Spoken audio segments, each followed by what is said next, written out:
आज मैं एक कोरियन फिल्म घोस्ट मैंशन को एक्सप्लेन करने जा रहा हूँ, जिसका कोरियन नाम ग्रोस्टेक मैंशन भी है, जो कि साल 2021 में रिलीज की गई थी। और ये एक एंथोलॉजी फिल्म है जिसमें 5 कहानियों को दिखाया गया है, जो कि एक हॉन्टेड मैंशन के अलग अलग रूम्स में रहने वाले लोगों की है, जिन्होंने कुछ पैरानॉर्मल घटनाओं को एक्सपीरियंस किया हुआ है। और ये सब कहानियां किसी न किसी पॉइंट पर आपस में कनेक्टेड हैं। अब इस मैंशन का क्या राज है वो हमें इसकी एक्सप्लेनेशन में ही पता चलेगा।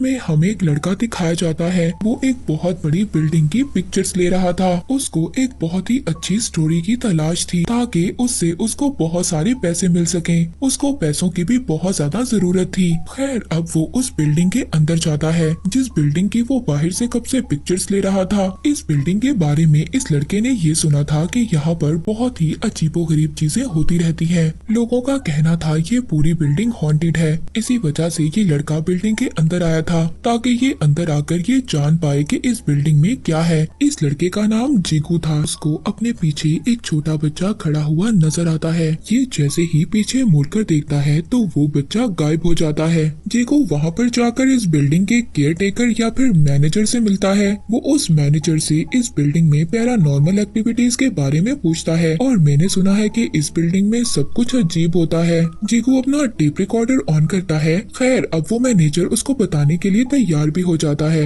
वो मैनेजर बताता है कि ये जो बिल्डिंग तुम देख रहे हो ना, ये पहले एक ऑर्फन हाउस था और यहाँ पर बहुत सारे बच्चे रहा करते थे। और फिर अचानक एक दिन इस बिल्डिंग में आग लग गई। यहाँ पर जितने भी बच्चे थे सब इस बिल्डिंग में जलकर मर गए। कहता है कि मैं तुम्हें इस बिल्डिंग में होने वाले इंसिडेंट के बारे में बताता हूँ, तो सुनो। मैं तुम्हें स्टोरी सुनाता हूँ एक राइटर की। उस राइटर ने इसी बिल्डिंग में एक रूम रेंट पर लिया था। उस राइटर को अपनी लाइफ में बहुत ज्यादा सुकून चाहिए था, ताकि वो भी तुम्हारी तरह एक अच्छी स्टोरी ढूंढे और उसको लिख सके, क्योंकि उसके घर में उसका एक छोटा बच्चा था जो उसको डिस्टर्ब करता रहता था। खैर, अब वो अपनी कहानी पर फोकस कर रहा था और उसको राइट कर रहा था। तभी अचानक से उसको ये फील होता है कि नीचे वाले फ्लोर पर कुछ बच्चे खेल रहे हैं। अब इन सब चीजों के बारे में वो राइटर यहाँ के डीलर को बताता है, मगर डीलर तो ये जानता था कि नीचे वाले फ्लोर पर कोई भी नहीं रहता, और वो ये भी जानता था कि ये जगह हॉन्टेड है। मगर पैसों की वजह से वो डीलर उस राइटर को कुछ भी नहीं बता रहा था। किसी न किसी तरह ये रूम उस डीलर ने इस राइटर को रेंट पर देना था। पैसों के लिए लोग क्या कुछ नहीं करते। उस राइटर को तो नहीं पता था कि ये बिल्डिंग हॉन्टेड है। इसके बाद रात को राइटर अपने रूम में अकेला था। वो राइटर पानी पीने के लिए किचन में जाता है। जब वो वापस आकर देखता है तो उसका लैपटॉप गायब था। राइटर जब पीछे मुड़कर देखता है तो उसको एक बच्चे की हंसी की आवाज आती है, हा हा हा, और फिर फौरन से दरवाजा खुल जाता है। तभी उसका लैपटॉप अचानक से नीचे आकर गिरता है और एक बच्चा हाथों के बल भागता हुआ उसको नजर आता है। मगर जब राइटर जल्दी से पास जाकर देखता है तो उसको कुछ भी नहीं मिलता। अब राइटर नीचे वाले फ्लोर पर जाने का डिसाइड करता है, जहाँ से उसको बच्चों की आवाज आ रही थी। राइटर जब नीचे जाकर देखता है तो वहाँ पर बहुत सारे बच्चों के शूज पड़े हुए थे। राइटर गुस्से में सभी शूज को एक पैकेट में डालकर गार्बेज में फेंक देता है। तभी उसी रात उस राइटर का दरवाजा नॉक होता है। राइटर जब दरवाजा खोलता है तो बाहर वो देखता है जिन जूतों को उसने कूड़े में फेंक दिया था, वो जूते दोबारा से उसके रूम के बाहर पड़े थे। फिर दोबारा से राइटर का दरवाजा नॉक होता है। राइटर जब अपने दूसरी साइड पर देखता है तो उसको वही जले हुए बच्चे दिखाई देते हैं। राइटर बहुत ज्यादा डर जाता है और नीचे गिर जाता है। उन जले हुए बच्चों की सोल्स रूहें उल्टी लटकी हुई थी, जो कि उस राइटर को वहीं पर मार देती है। कहानी दोबारा से प्रेजेंट में आती है जीकू पर। जीकू अब उस मैनेजर से पूछ रहा था कि एंड में उस राइटर का क्या हुआ। इस बात पर उस बिल्डिंग का मैनेजर जीकू से कुछ भी नहीं कहता। वो बहुत ही वियर्ड बात करता है। कहता है कि तुम मुझे अपने बारे में कुछ बताओ। और जीकू को यहाँ पर मैनेजर एक बात कहता है कि हमें हमेशा इस बात का ख्याल रखना चाहिए कि हम किसको अपना बना रहे हैं। मैनेजर जीकू से कहता है कि अच्छा चलो, मैं तुम्हें एक और स्टोरी सुना सुनाता हूँ। जीको को दरअसल एक हॉरर स्टोरी चाहिए थी जो बहुत ज्यादा अच्छी हो, अदरवाइज उसकी जॉब जा सकती थी। दूसरी कहानी वो मैनेजर चीकू को सुनाता है। ये कहानी एक फार्मासिस्ट लड़की की थी जो बहुत ज्यादा प्यारी थी। वो अपने रूम में शॉवर लेकर आई थी और उसके रूम में एक रेडियो चल रहा था जिस पर ये न्यूज चल रही थी। उस रेडियो में ये न्यूज चल रही थी कि एक आदमी ने अपनी बीवी और अपने 9 साल के बेटे का मर्डर कर दिया है और पुलिस वाले उस आदमी को ढूंढ रहे हैं। मगर वो लड़की अपनी मदर से बात कर रही थी। उसकी मदर अपनी बेटी को समझा रही थी किसी के साथ भी रिलेशनशिप में मत आना, क्योंकि उसकी मदर को उसके फादर से धोखा मिल चुका था और इसीलिए ये एडवाइजेस वो अपनी बेटी को दे रही थी। लेकिन वो लड़की अपनी मदर की बातें नहीं सुनती और फोन कट कर देती है। तभी वहाँ पर हम उसके साथ एक लड़के की पिक्चर देखते हैं। यहाँ पर हमें पता चलता है कि ये लड़की तो पहले ही अपने फ्रेंड के साथ रिलेशनशिप में थी। अब रात को उसका वही फ्रेंड उसके घर पर आता है। वो बहुत ज्यादा टेंशन में था। ये लड़की अपने फ्रेंड से पूछती है कि क्या हुआ। वो लड़का बताता है कि हमारे बारे में मेरी वाइफ को सब कुछ पता चल गया है और कुछ दिन के लिए मुझे तुम्हारे साथ ही रहना होगा। वो लड़की कहती है कि कुछ दिन क्या, तुम सारी जिंदगी मेरे साथ रह सकते हो। अब नेक्स्ट डे जब वो लड़की अपने काम पर जा रही थी तभी 2 पुलिस वाले उसके पास आते हैं। तो पुलिस वाले इस लड़की को इसी के फ्रेंड की पिक्चर दिखाकर ये पूछ रहे थे कि क्या तुम इस लड़के को जानती हो, इसने अपनी वाइफ और अपने बेटे का मर्डर कर दिया है। ये सुनकर ये लड़की जल्दी से अपने घर जाती है और अपने फ्रेंड को आवाज देने लगती है। और यहाँ पर हमें ये भी पता चलता है जो न्यूज स्टार्टिंग में रेडियो पर चल रही थी वो इसी के फ्रेंड की चल रही थी। अब जब ये लड़की अपने घर के अंदर आती है तो यहाँ पर इसका फ्रेंड शॉवर ले रहा था। ये लड़की कहती है कि पुलिस को सब कुछ पता चल गया है, हमें जल्दी यहाँ से निकलना होगा वरना पुलिस तुम्हें पकड़ लेगी। वो उसका फ्रेंड बार बार यही कह रहा था कि किसी को कुछ भी मत बताना। और तभी यहाँ पर उस लड़की के दरवाजे पर कोई नॉक करता है। जो वो देखती है तो बहुत ज्यादा हैरान हो जाती है। उसके रूम के बाहर उसका फ्रेंड था। वो ये देखकर बहुत ज्यादा डर जाती है कि अगर उसका फ्रेंड बाहर है तो अंदर शॉवर कौन ले रहा है। अब वो लड़की अपने रियल फ्रेंड को घर के अंदर बुलाती है और उसको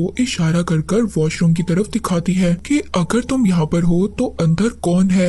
उसका फ्रेंड भी ये नोटिस करता है कि बाथरूम के अंदर उसी जैसा एक आदमी शॉवर ले रहा था। मगर तभी ये दिखाया जाता है कि इस लड़के ने अपनी वाइफ और अपने बेटे को कैसे मारा। उसके हाथ में एक हथौड़ी दिखाई जाती है जिससे उसने अपनी वाइफ और अपने बेटे का मर्डर किया था। तभी आसपास का सीन चेंज हो जाता है और घर की जो वॉल्स थी वो खून से भर जाती हैं और जो शॉवर ले रहा था वो कोई इवल स्पिरिट थी। वो कहती है कि मैंने तुम्हें कहा था ना तुम किसी को कुछ भी नहीं बताओगी। और इसी के साथ स्क्रीन ब्लैक हो जाती है, यानी कि उस इवल स्पिरिट ने उस लड़की और उसके फ्रेंड को भी मार दिया होगा। और ये स्टोरी सुनाने के बाद वो मैनेजर अपनी तीसरी कहानी स्टार्ट करता है। ये कहानी उसी डीलर की थी जिसने राइटर को रूम रेंट पर दिलवाया था। जिस डीलर ने राइटर को ये नहीं बताया था कि ये बिल्डिंग हॉन्टेड है। हम उस डीलर को देखते हैं जो टेबल पर बैठा खाना खा रहा था और वो बैठा किसी से बातें कर रहा था। हमें ऐसा फील होता है कि वो डीलर अपनी वाइफ के साथ बैठा बातें कर रहा था।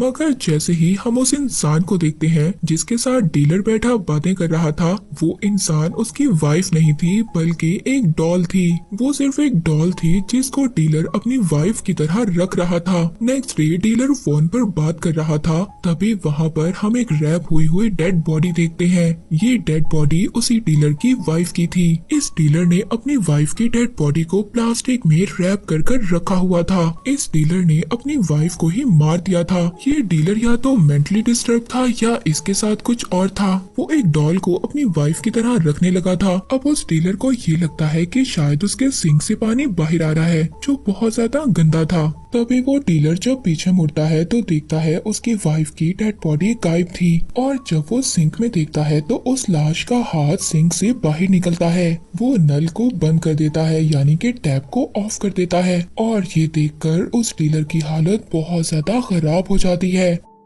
इसके बाद नेक्स्ट सीन में हमें दिखाया जाता है यही डीलर अगले दिन उसी डॉल के साथ बैठा खाना खा रहा था और तभी अचानक से इसको दोबारा से सिंक से आवाजें आने लगती हैं। जब वो सिंक की तरफ देखता है तो अचानक से उसकी डॉल पीछे से गिर जाती है। जब वो डॉल की तरफ देखता है तो उसके सामने उसकी बीवी की लाश थी। ये सब चीजें देखकर डीलर बहुत ज्यादा डर गया था और अब उसने खुद को एक रूम में लॉक कर लिया था। लेकिन उसको ऐसी आवाजें आ रही थी कि जैसे उसकी बीवी की डेड बॉडी प्लास्टिक से बाहर निकल रही हो और वो एक कबर्ड में छुप जाता है। तभी जो उसकी डॉल थी ना वो उसके पीछे आ जाती है और यहीं पर सीन कट हो जाता है। अब यहाँ पर मैनेजर ने चीकू को 3 कहानियां सुनाई थी। चीकू डीलर की स्टोरी सुनने के बाद उसी डीलर के पास जाता है जो अभी तक जिंदा था। वो मरा नहीं था मगर उस डीलर के दोनों हाथ कट चुके थे। इस बिल्डिंग इस मेंशन में जो भी कोई चीज थी उस चीज ने उस डीलर के हाथ काट दिए थे। उसको मारा नहीं था मगर वो ऑलमोस्ट बहुत ज्यादा पागल हो गया था। मगर यहाँ पर डीलर कुछ अजीब सी बातें बोलता है।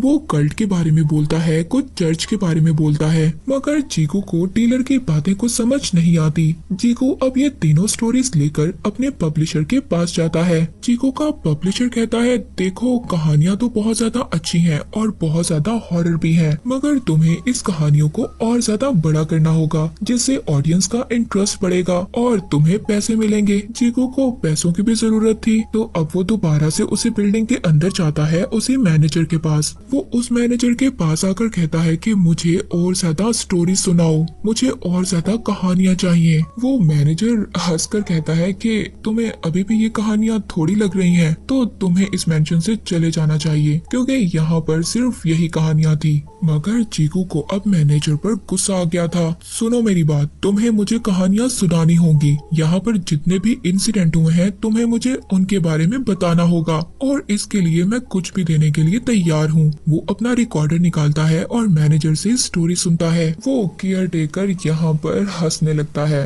और कहता है सोच लो। अब यहाँ पर मैनेजर चीकू को स्टोरी नंबर 4 सुनाता है। जैसे चीकू ने पहले 3 कहानियां रिकॉर्ड की थी ऐसे ही चीकू अब ये चौथी कहानी रिकॉर्ड कर रहा था। ये कहानी एक लड़के की थी जो अपने दोस्त के पास इसी बिल्डिंग में रहने आया था। वो लड़का पढ़ने के लिए अब्रॉड गया था मगर किसी वजह से वो फेल हो गया। उसके बाद वो वापस आ गया और अपने दोस्त के पास रहने लगा। अब वो लड़का खैर अपने फ्रेंड से मिलता है और बहुत ज्यादा खुश होता है। वो लड़का अपने फ्रेंड के फेस पर देखता है जिसके फेस पर बहुत सारे पिंपल्स बने हुए थे। उसके पिंपल्स में काफी ज्यादा इचिंग हो रही थी जो काफी ज्यादा अजीब था। और वो लड़का अपने फ्रेंड के घर में जब खाना देखता है तो खाना बहुत ज्यादा गला सड़ा था। उस लड़के का फ्रेंड खाना ऐसे खा रहा था जैसे खाना बहुत ज्यादा टेस्टी और फ्रेश हो। वो अपने फ्रेंड को देखकर बहुत ज्यादा हैरान हो रहा था। जब उस लड़के का फ्रेंड अगले दिन अपने काम पर चला जाता है तो लड़का पीछे से जब उसका घर देखता है वो उसके फ्रिज को ओपन करता है तो खाना तो बहुत ज्यादा गला सड़ा पड़ा था। वो अपने फ्रेंड के घर की सफाई कर देता है मगर जब वो अपने फ्रेंड का रूम देखता है तो उसके रूम से बहुत ज्यादा बदबू आ रही थी क्योंकि उसके फ्रेंड के रूम में बहुत ज्यादा ब्लैक मोल्ड थे यानी कि उसके रूम में फंगस लगी हुई थी और वहाँ पर उसके फ्रेंड और उसके पेरेंट्स की एक पिक्चर लगी हुई थी। वो पिक्चर तो बहुत ज्यादा गंदी थी, उस पर भी फंगस लगी हुई थी। अब वो अपने दोस्त के रूम को भी साफ कर देता है। उसका दोस्त जब वापस घर आता है तो वो देखकर शॉक्ड हो जाता है। वो अपने ही फ्रेंड को मारने लगता है कि तुमने मेरे घर को साफ करने की कोशिश कैसे की और तुमने मेरे पेरेंट्स को कैसे हाथ लगाया। अब इस लड़के को इस घर में बहुत ज्यादा सब कुछ अजीब लग रहा था। वो डर गया था। उसका ये मानना था कि जिस घर में ब्लैक निशान होते हैं वहाँ पर इविल स्पिरिट्स होती हैं। वो अपना सामान पैक करता है और यहाँ से जाने की तैयारी करता है। तभी उसको वहाँ पर स्मेल आने लगती है। जो रूम अभी कुछ टाइम पहले उसने साफ किया था वो बिल्कुल पहले जैसा हो गया था और वो जो फंगस और ब्लैक निशान थे वो इसी पेंटिंग से निकल रहे थे। तभी वहाँ पर उस लड़के का फ्रेंड आता है। उसका फेस अजीब सा हो गया था। उस लड़के का दोस्त जब अपने फेस से हाथ हटाता है तो उसके फेस पर फंगस लग चुकी थी और अब ये बात क्लियर हो गई थी। उस लड़के का दोस्त जिंदा नहीं था, वो मर चुका था। और तभी जब ये लड़का डरता हुआ पीछे को जाता है तो उसी पेंटिंग से ब्लैक कलर के हाथ बाहर आते हैं और इस लड़के को उस पेंटिंग के अंदर ले जाते हैं। तभी उसी रूम का डोर खुद ही बंद हो जाता है और क्लियर बात ये थी कि वो लड़का भी इसी बिल्डिंग में मारा गया था। दोबारा से स्टोरी प्रेजेंट में आती है जीकू पर। जीकू उस मैनेजर से पूछता है क्या ये पूरी बिल्डिंग किसी कल्ट ने बनाई थी। अब वो मैनेजर जीकू को यहाँ पर एक रूम की चाबी दे देता है। अगर तुम्हें सच जानना है ना तो खुद ही जाकर जान लो। और मैनेजर ने जीकू को जिस रूम की चाबी दी थी वो रूम नंबर था 1504। वो रूम इस बिल्डिंग के बिल्कुल लास्ट में था। जीकू जैसे ही उस रूम में जाता है वहाँ पर उसको एक टेप मिलती है जिसको वो ऑन करता है। वो टेप किसी और का नहीं बल्कि उसी मैनेजर का था। इसके जीकू ने अपनी इस इन्वेस्टिगेशन की वजह से अपना बर्थडे भी मिस कर दिया था। एक दिन उसके फ्रेंड की नजर उसी रिकॉर्डर पर पड़ जाती है, यानी कि उसी पहली 3 स्टोरीज की रिकॉर्डिंग पर जो जीकू ने की थी मैनेजर के बताते हुए। यहाँ पर शॉकिंग बात ये थी जब जीकू की फ्रेंड ये टेप सुनती है तो उसमें तो सिर्फ जीकू की आवाज थी और तो किसी की आवाज थी ही नहीं। जीकू जिस आदमी का इंटरव्यू ले रहा था उस आदमी की तो आवाज ही नहीं थी। और तभी वो समझ जाती है कि जीकू की जान खतरे में है और वो फौरन से उस बिल्डिंग की तरफ निकल जाती है। दूसरी तरफ जीकू को दिखाया जाता है उसने जो टेप उठाई थी उसमें से अचानक से आवाज आती है, सुनो जीकू, अगर तुम सुन रहे हो तो तुम सच्चाई जानना चाहते हो और ये कहानी मैं तुम्हें खुद बताऊंगा।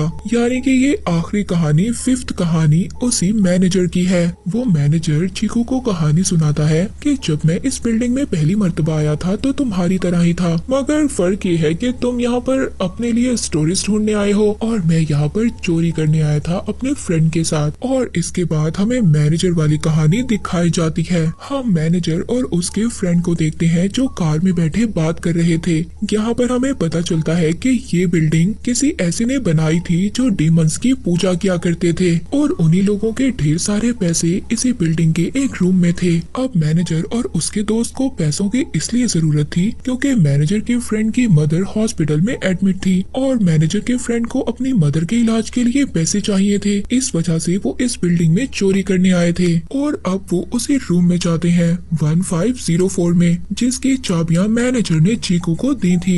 वहाँ पर इनको कल्ट के लीडर की लाश मिलती है। तभी वहाँ पर मैनेजर का फ्रेंड वहाँ पर जो पड़ी हुई कबर्ड थी उसमें से बाल निकलते हुए बाहर देखता है। जैसे ही वो पास जाकर देखता है तो वो बाल गायब हो जाते हैं, मगर इस बात पर वो मैनेजर यकीन नहीं करता। वहाँ पर जो लाश थी ना उस कल्ट के लीडर की, उस लीडर की लाश के पाँव में कुछ घुंघरूओं को बांधा हुआ था और वहीं पर एक कपड़ा भी पड़ा हुआ था। यहाँ पर मैनेजर अजीब सी बात करता है, तुम्हें पता है कि इस लाश को दोबारा भी जिंदा किया जा सकता है और इसीलिए तो इस लाश को ऐसे चेनों से बांध कर रखा हुआ है। मैनेजर का फ्रेंड उससे कह रहा था, सुनो मेरी बात, ये जगह मुझे सही नहीं लग रही, हमें जल्द से जल्द यहाँ से चले जाना चाहिए। और तभी वहाँ पर मैनेजर को उस लाश के मुंह से एक चाबी मिलती है जो कि उसी अलमारी की थी जिस कबर्ड के पास उसके फ्रेंड ने कुछ बाल देखे थे।